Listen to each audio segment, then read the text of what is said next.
Hello नमस्कार, कशा आहात सगळेजण? आय होप तुम्ही सगळे खूप खूप छान असाल। बघू शकता किचनवरती किती पसारा झालेला आहे। म्हणजे हे जे टायमिंग झालेलं आहे इव्हनिंगचे 6:30-7 वाजले असतील आता, आणि भांडे वगैरे सगळं क्लीन करायचं आहे। म्हणजे आज दिवसभरात मी काय काय केलं अगोदरच्या व्हिडिओमध्ये शेअर केलेलं आहे। दळण करायचं होतं, परत खाली फ्लॉटमध्ये जे काय राळे वगैरे राळे नाही आहेत, काय म्हणतात रागी घातलेली आहे ते पण बघितलं। म्हणजे त्यावरती रोग पडलेला आहे, बाबा तेच म्हणत होते। परत पेरूचे झाडं बघितले, कढीपत्ता बघितला, आणि त्या कढीपत्त्याचे जे एक फांदा मोडलेला होता ते पण मी घेऊन आलेले आहे। त्याचे सगळे जे पानं काढलेले आहेत आणि फांदा बाहेर नेऊन टाकला। आणि आता म्हणजे इव्हनिंगचे भांडे क्लीन केले तर इतके भांडे राहत नाही आहेत, पण हे टिफिन पण गॅरेजहून आलेले, परत भांडे तर रोजचे खूप सारं झालेलं आहे। म्हणजे आज खूपच बिझी दिवस गेला आजचा। म्हणजे दळणदळण करणं ही ती कामं खूप सारी झाली। 5-10 मिनिटे मला आज खाली वेळ भेटलेला नाही, त्यामुळे ही भांडे कुंडे जी ही कामं आहेत तशीच राहिलेली आहेत। आता परत स्वयंपाक पण करायचा आहे। आणि या डब्यात आहेत सांडगे, तर ते सांडगे मला एक छोट्या डब्यात काढायचे होते, कारण मोठा डबा लागणार होता वटाणे काढण्यासाठी। वटाणे ना वरच्या रूममध्ये ठेवलेले होते, स्टोर रूममध्ये मी, तर विचार केला की याची उसळ वगैरे बनवूया, त्यामुळे ते खाली घेऊन आलेले आहे। कारण ठेवल्या काय करणार आहे याचं, दुसऱ्या काही वस्तू बनते नाहीत आणि काही बनतात ते मला माहिती नाही, फक्त उसळ एक बनवावी म्हणून मी ते घेऊन आलेले आहे। मला आईने दिलेले होते, खूप दिवस झाले ते वटाणे ठेवून म्हणजे 2 वर्षाच्या अगोदर दिलेलं आहे। कधीतरी भजी टाकलं, पण भजीत बी जास्त मी टाकत नाही, कधीतरी अधूनमधून भजी बनत असते। तर म्हटलं ठेवून किती दिवस ठेवायचं, आता याची उसळ बनवायची, उसळ छान पण असते। तर इकडे या डब्यामध्ये हे वटाणे मी भरून घेतलेले आहेत, आणि या डब्यामध्ये अगोदर सांडगे ठेवले होते ते त्याच्यात काढलेले, म्हणजे त्याच्यातलं त्याच्यात असं काढलेलं आहे। म्हणजे मोठा डबा मला लागणार होता। आणि आता संग थोडेसे वटाणे मी भिजत पण घालत आहे। आणि दिनेश म्हणजे मागं काही दिवसापूर्वी काय केला, शेंगदाणे आणि हरभरे मिक्स करून ठेवलेलं आहे, कारण तो रनिंगला जात होता तेव्हा, काही दिवस कॉलेज पण सुट्टी होते तेव्हा। पण आता काही लवकर उठणं होतच नाही, त्याला अभ्यास असतो, रात्री लेट झोपतो, लवकर उठत नाही। ते कडधान्य भिजवणं खाणं काहीच झालेलं नाही, फक्त मिसळ करून ठेवलेलं आहे। तर म्हटलं आता ते तसंच मिक्स भिजत घालायचं, शेंगदाणे हरभरे त्यामध्ये आणि मूग वगैरे हे पण असेल, तर सगळंच मी इकडे भिजत घालून म्हणजे झाकून ठेवलेलं आहे मॉर्निंगपर्यंत, छान ते भिजले जातील, म्हणजे छान फुलले जातील रात्रभरात। तर आता अगोदर हे सगळे भांडे मी क्लीन करून घेते, कारण किचनवर खूप पसारा झालेला आहे। मग रात्रीच्या स्वयंपाकाला सुरुवात करणार आहे। भांडे घासत तेच विचार करत आहे की आता रात्री स्वयंपाकात काय करायचं, खूप मोठं टेन्शन येतं आपल्याला, सकाळ आणि संध्याकाळ भाजी काय बनणार। तर इकडं अगोदर सगळ्या भांड्यातले मी खरकटं काढून घेतलेलं आहे आणि भांडे घासायला घेते। आणि जे दळणाचं काम झालं ते आणखीन दळायला दिलेलं नाही, त्या भैयाने सांगितलेलं आहे, तर थोड्या वेळात ते पण येतील, ते पण मला द्यायचं आहे।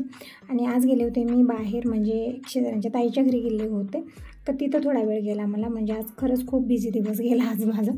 तर असं सगळे भांडे मी इकडं घासून घेतलेले आहेत। आणि आज स्वयंपाकामध्ये मी कढीच बनवत आहे, इकडं बघू शकता। ताक घेतलं, ताकामध्ये मसाले घातले सगळे, म्हणजे लाल मिरची पावडर, हळदी पावडर, परत हे जे यामध्ये बेसन टाकले ते ना मी कॅन्टीनहून आणले, खूप छान टेस्ट आलं होतं। म्हणजे मला वाटलं त्यामध्ये मसाला असेल कढीचा, पण ते मसाला नव्हता, बेसन निघालं, आणि त्या बेसनमध्ये ना सगळं मिक्स आहे, म्हणजे खूप छान टेस्ट येत होता। म्हणजे मसाले वगैरे सगळं ऑलरेडीच घालून ठेवले, म्हणजे त्यावरती लिहिलेलं पण आहे पंजाबी काय ते बेसन, पंजाबी कढी बेसन असं लिहिलेलं आहे, छान आहे। थोडंसं टाकलं ते खूप छान टेस्टी कढी बनलेली होती। तर इकडे लसूण कढीपत्ता टाकून मी कढीला फोडणी घातलेली आहे, वरून थोडासा मसाला टाकला, एक उकळीचा वेट करूया। खूप मस्त ही कढी बनलेली आहे। म्हणजे पकोडे पण आपण म्हणजे भजे पण यामध्ये टाकून बनवतात, पण मी तशी बनवली एकदम साधी सिंपल बनवलेली आहे।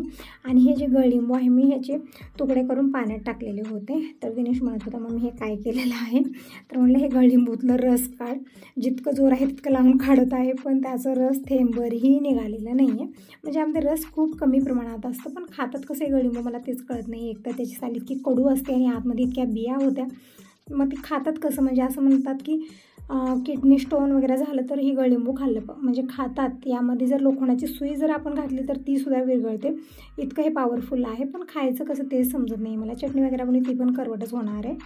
तर इकडं कसं कसं दिनेशनं ते रस काढलेला आहे, पण मी सकाळी म्हणजे दुपारीच मी सगळं कट करून पाण्यात टाकून ठेवलेलं होतं, त्यामुळे त्याचा गर्क पूर्ण उतरलेला आहे यामध्ये आणि पाणी पूर्ण करवट झालेलं होतं. तरी पण थोडं ते रस निघाल तेवढं घातलं बियासहितच. आणि इकडं थोडीशी साखर, मीठ आणि 1 चमचा भाजलेलं जिऱ्याचं पावडर टाकलेलं आहे, म्हणजे टेस्ट छान येईल. आणि मिक्स करून शोधून घेतलेलं आहे आणि सगळ्यांना प्यायला दिलेलं होतं मी, आणि मी पण घेतलेलं होतं कारण खूप करवट होत होते. पण चांगलं असतं शरीराला, जे करवट वस्तू असतात ते छान असतात. तर कालचा दिवस असा गेला, हा दुसरा दिवस आहे. आणि इकडे बघू शकता हे जे मी काल कडधान्य भिजत घातलेले होते रात्री, तर रात्रभरात छान फुललेले आहेत. आणि आता उसळ बनवून घेऊ. तर अगोदर तर मी यामधले अर्धे वाटाणे घेतले. तर अगोदर मी सगळं धुवलेलं आहे हे, म्हणजे यामध्ये काही काड्या वरती आलेल्या होत्या. 1-2 मातीचे खडे विरघळून ते पाणी पण तसं झालेलं होतं, तर 1-2 ते पाणी मी स्वच्छ धुवून घेतलेलं आहे हे. आणि इकडं थोडेसे वाटाणे आणि थोडेसे शेंगदाणे आणि हरभऱ्याचे मिक्स मी भिजत घातलेले होते, ते घेतलेत. म्हणजे हे मिक्सच मी उसळ बनवणार आहे आणि बाकीचं उचलून मी फ्रीजमध्ये ठेवणार आहे. म्हणजे याचं पूर्ण पाणी काढायचं नाही, एका पॅकबंद डब्यात ठेवायचं आणि फ्रीजमध्ये ठेवलं तरी पण हे अंकुरित होतात, किंवा कपड्यात बांधून ठेवलं तरी पण चालतं. तिकडं यामध्ये थोडंसं मीठ टाकून मी हे शिजवून घेतलेले आहेत. बघत आहे की हे व्यवस्थित शिजले का नाही, पण बाकीच्या सगळ्या वस्तू शिजले आहेत, हरभरे शेंगदाणे, पण वाटाणे तितके व्यवस्थित शिजलेले नाही आहेत. बघू शकता याची डाळंबी बनत होती, तर मी आणखीन 1 शिटी देऊन घेतलेली आहे. म्हणजे छान मऊसूत शिजलं तरच उसळ छान लागते. तर परत मी आणखीन शिजवून घेतलं, 1 शिटी कुकरला दिलेली आहे. आता परफेक्ट शिजलेलं आहे, तर चाळणीत काढून घेतलं. इकडे जे रोजचा स्वयंपाक आहे ते पण बनलेलं आहे. आता अगोदर उसळ बनवून घेऊया. तर मस्त असं वरण बनलेलं आहे. वरण काही नवीन नाही, दररोजच बनत असतं म्हणून मी काय शेअर केलेलं नाही आहे. तुम्ही बोर होचाल दररोज तेच बघून काय ताई दररोज वरण भातच बनवते येतो, तर दररोज आमच्या घरी तेच, दररोज द्या, कंटाळा येणार नाही, तुम्हाला बघूनच कंटाळा येईल. तर इकडं कढईमध्ये मी बिलकुल थोडंसं तेल घेतलेलं आहे, बघू शकता. म्हणजे तेल जितकं कमी खाल्लं तितकं चांगलं आहे. म्हणजे आता जे आपण बिमार वगैरे पडतो त्याचं मेन कारण झालेलं आहे तेल, साखर जास्त प्रमाणात म्हणजे खाल्लं की मग आपली सेहत बिघडते. त्यामुळे जितकं होईल तितकं कमीच वापरत आहे मी. जास्त भाजीला पण तेल राहत नाही माझ्या. तर इकडे ही नॉनस्टिकी कढई आहे, तसं तर या कढईमध्ये म्हणजे जास्त तेलाची गरज नाही. भाज्या छान वापरल्या जातात, उसळ बनवा, भाजी बनवा, करपणार नाही, छान वापरलं जातं. तर बिलकुल थोडंसं तेल घेतलं, थोडीशी मोहरी म्हणजे अर्धा चमचा मोहरी, अर्धा चमचा जिरं, थोडंसं हिंग टाकलं. नंतर मी यामध्ये लसूण टाकलेला आहे, कढीपत्ता टाकलेला आहे, परतून घेतलं. आणि जे हे शिजवलेले कडधान्य होते ते टाकले, वरून थोडीशी कोथिंबीर टाकली, मिक्स केलं आणि वाफ लावून घेतलेलं आहे. तर मस्त अशी उसळ बनवून तयार झालेली आहे. तर सगळ्यांना उसळ दिली, मी पण खाल्लेली आहे. आणि इकडं काही चमचे आणलेले होते, म्हणजे गुरुवारी मी खीर बनवलेली होती, त्या दिवशी वाट्याने चमचे आणलेले होते, म्हणजे मंदिराकडे देण्यासाठीच मी ते प्रसाद बनवलेला होता. तर प्लेटात तर द्यायला जमणार नाही म्हणून वाटी, चमचे हे सगळं आणलेलं होतं. तर त्यामधलं 1 चमच्याचं पॉकेट उरलेलं आहे आणि चमचे छान मजबूत आहेत, तर मी ठेवलेले आहेत. म्हणजे कधी घरी खीर बनली, आईस्क्रीम बनलं, खाण्यासाठी होतं. तर इकडे एक मी बॉक्स ठेवलेला आहे किचनमध्ये, काही जे दररोज लागत नाही अशा वस्तू मी त्या बॉक्समध्ये ठेवत असते. तर आता ही सगळी कामं मी दिवसभरात आवरली. आता मी बनवत आहे इकडं रवा लाडू. तर त्यासाठी मी रवा, पोहे हे सगळं संपलेलं होतं, तर आणायला लावलेलं आहे. ते सगळं मी भरण्याचं काम मी केलेलं आहे. म्हणजे भरणीमध्ये इकडे पोहे भरून ठेवले. रवा पण 2 किलो मागवला, पण त्यामधला 1 किलोचा मी रव्याची इकडं लाडू बनवत आहे. बाकीचा रवा मी तसाच उचलून ठेवलेला आहे. आणि पॉकेटमध्ये आणलेला रवा नाही आहे, हे असंच खुलं रवा आणलेला आहे. तेच बघत होते, यामध्ये किडे वगैरे तर नाही आहेत. म्हणजे अशा रव्यामध्ये किडे आळ्या निघण्याची शक्यता असते. जे पॉकेट म्हणजे पॅकबंद असतं ना, त्यामध्ये काही निघत नाही आहे, पण अशा रव्यामध्ये काहीतरी निघायचं हे असतं. त्यामुळे एक वेळ मी बघितलं. आणि इकडं कढई घेतलेली आहे मोठ्या आकाराची, म्हणजे व्यवस्थित आपल्याला हे भाजता येईल. म्हणजे छोटी घेतली तर व्यवस्थित हात खेळत नाही आणि ते व्यवस्थित भाजता येत नाही आहे. ही कढई ना बुडाला खूप पातळ आहे, त्यामुळे कमी गॅसवरती मी निवांत रवा भाजून घेतलेला आहे. तर अगोदर तर मी इथं अर्धी वाटी म्हणजे 1 वाटीच्या जवळपासच तूप घेतलेलं आहे आणि 1 किलो रवा पूर्णपणे टाकला. म्हणजे कढई छोटी असली तर 2 वेळा करायचं, कढई मोठी आहे म्हणून मी एकच वेळा म्हणजे रवा भाजून घेत आहे. गॅस कमीच ठेवलेला आहे, पण तसं तर हवेमुळे ते गॅस व्यवस्थित राहतच नाही. मी तुम्हाला जवळून दाखवत आहे, बघू शकता गॅसच्या एका साईडला आहे, कारण इकडून हवा लागत आहे. गेटमधून ते हवा येत असते आणि दारावाटी नीट हवा येते आणि त्या गॅसला आणि दिव्यालाच लागते आणि ते गॅस एका साईडला होतं, तसं झालं. त्यामुळे थोडासा वेळ मला जास्त लागला रवा भाजण्यासाठी. पण रवा भाजायला आपल्याला थोडासा वेळ लागला काही हरकत नाही, पण रवा छान भाजून घ्यायचा आहे आपल्याला. म्हणजे 1 किलो रवा भाजण्यासाठी मला 30 ते 35 मिनिट लागलेले आहेत कमी गॅसवरती. 1 सलग चमचा फिरवत आपल्याला भाजून घ्यायचं आहे. जी ही याची प्रोसेसिंग असते या रव्यामध्येच असते. रवा कच्चा राहिला किंवा करपला तर लाडू तितके ठीक होणार नाही, त्यामुळे इथं लक्ष ठेवण्याची गरज आहे. तिकडे मी ठेवलेली आहे चाचणी बनत, म्हणजे 1 किलो रव्यासाठी मी इकडे घेतलेले आहे 1.5 किलो साखर आणि साखर बुडेल तितकं पाणी टाकलेलं आहे आणि 1 तारी चाचणी आपल्याला बनवून घ्यायची आहे। आणि इकडं रव्यामध्ये मी टाकलं चुटकी जितकं येईल तितकं मीठ आणि 2 चमचे विलायची पावडर छान मिक्स केलं। नंतर ही जी चाचणी बनलेली आहे म्हणजे 1 तारी चाचणी बनवायची आपल्याला। चाचणी जास्त कच्ची राहिली किंवा जास्त कडक बनली तरी पण लाडू व्यवस्थित बनणार नाही। ही चाचणी जास्त कच्ची राहिली तर लाडू कसे म्हणजे मिश्रणच पातळ होतं आणि ते लाडू बनणारच नाहीत आणि जास्त कडक झालं तरी पण हे लाडू खूप कडक होतात आणि लाडू बनवतच म्हणजे बनणारच नाही ते। त्यामुळे इकडे चाचणीकडे थोडंसं लक्ष देण्याची गरज आहे। म्हणजे 1 तारी जसं आपण बोटावरती घेऊन बोट खेचलं तार बनवू लागला की आपल्याला गॅस बंद करायचा आणि ही चाचणी रव्यामध्ये आपल्याला टाकायचं आहे। हे लक्षात ठेवायचं की गॅस बंद आहे।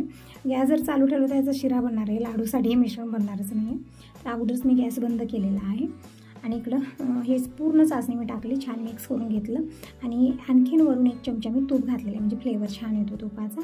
आणि यामध्ये आवडीप्रमाणे तुम्ही ड्रायफ्रूट टाकू शकता, जसं काजू बदाम आवडीप्रमाणे टाकू शकता। मी इकडे जी बिया आणलेल्या होत्या ते मी टाकले, त्यामध्ये सगळेच बिया आहेत, मिक्स आहे हे आणि छान पण आहे ते टाकलेलं आहे मी मूठभर, छान मिक्स केलं। आता तरी याचे लाडू आणखीन बनणार नाहीत, आपल्याला एक थोडा वेळ झाकून ठेवायचं आहे आणि अधूनमधून चमचा फिरवत राहायचं आहे।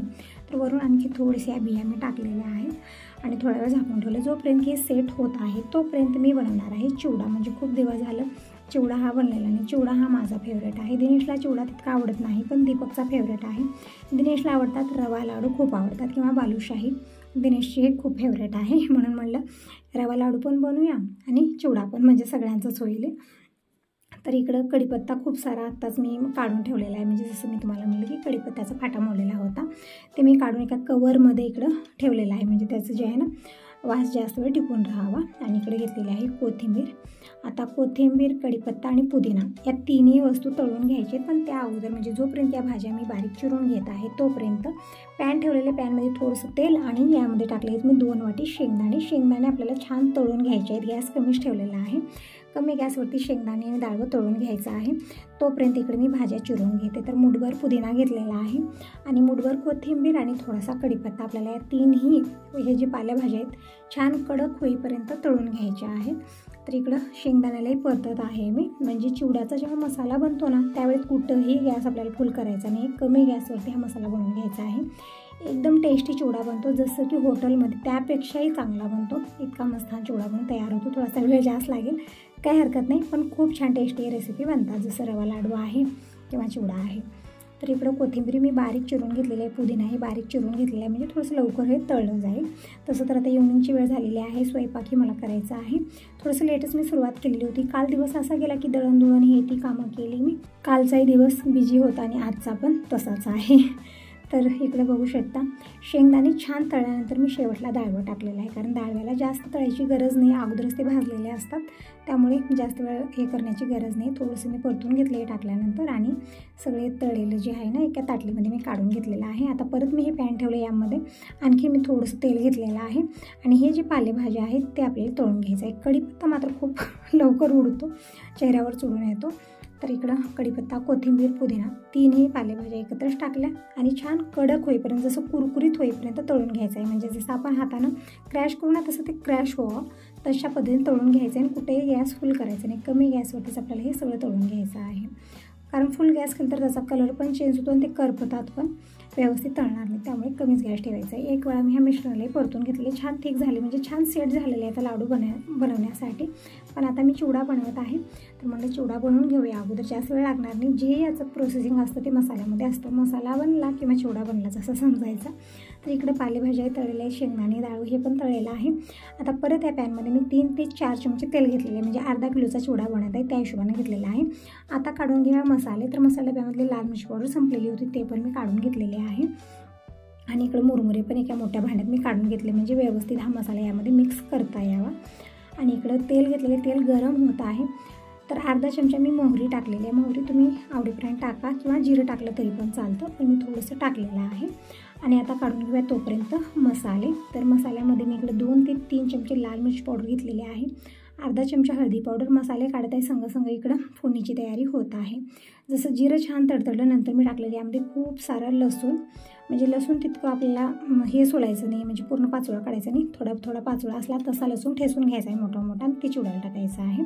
लसूण परतून घेतलं म्हणजे लसणाचा कलर थोडासा चेंज होऊ लागला, छान कडक व्हायला लागलं लसूण, किंवा नंतर यामध्ये आपल्याला जे तळलेले शेंगदाणे पालेभाज्या होत्या ते टाकलेत. नंतर मी मसाले टाकले, मसाला लाल मिरची पावडर, हळदी पावडर, धना पावडर हे सगळं टाकलेलं आहे, थोडीशी साखर, चवीपुरतं मीठ आणि थोडासा गरम मसाला.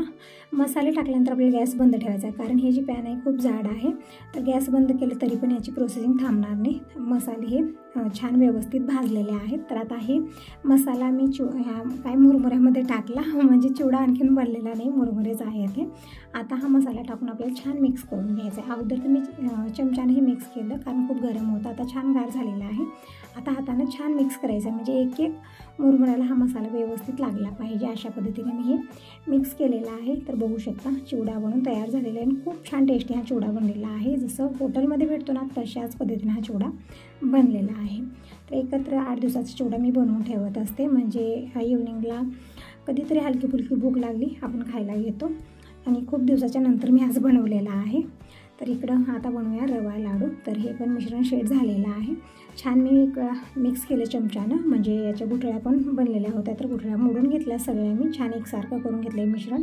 आणि आता पण थोडंसं हे गरमच होतं, तर थोडंसं गार होऊ दिलेलं आहे. आणि आता लाडू बनवायला घेऊया, म्हणजे चाचणी बिघडली की लाडू व्यवस्थित बनणार नाही, कच्ची राहिली तरी मिश्रण घट होणार नाही, म्हणजे थिक होणार नाही, पातळच राहतं, लाडू बनणार नाही आहेत. तसं झालं तर काय करा, नंतर थोडंसं रवा भाजून टाकायचं, म्हणजे व्यवस्थित लाडू बनले जातील. आणि जास्त कडक झालं तर मग हे मिश्रण ज्याने एकदम दगडासारखं होतं आणि त्याचे लाडू पण बनणार नाही. तर बघू शकता एकदम परफेक्ट हे लाडू बनलेले. एक लाडू तुम्हाला मी तोडून दाखवत आहे. जसं थोडंसं हे केलं, जसं की तोंडात टाकताच वेळ घालणारे असे लाडू पण तयार झालेले आहेत. तर हे बघू शकता तुम्ही, एकदम मस्त परफेक्ट लाडू बनलेले आहेत. आणि जसं मी तोडलं परत त्याचा लाडू बनत आहे, तुम्ही अंदाज लावू शकता, चाचणी एकदम परफेक्ट बनलेली आहे. तर सगळे लाडू मी डब्यात भरून ठेवले.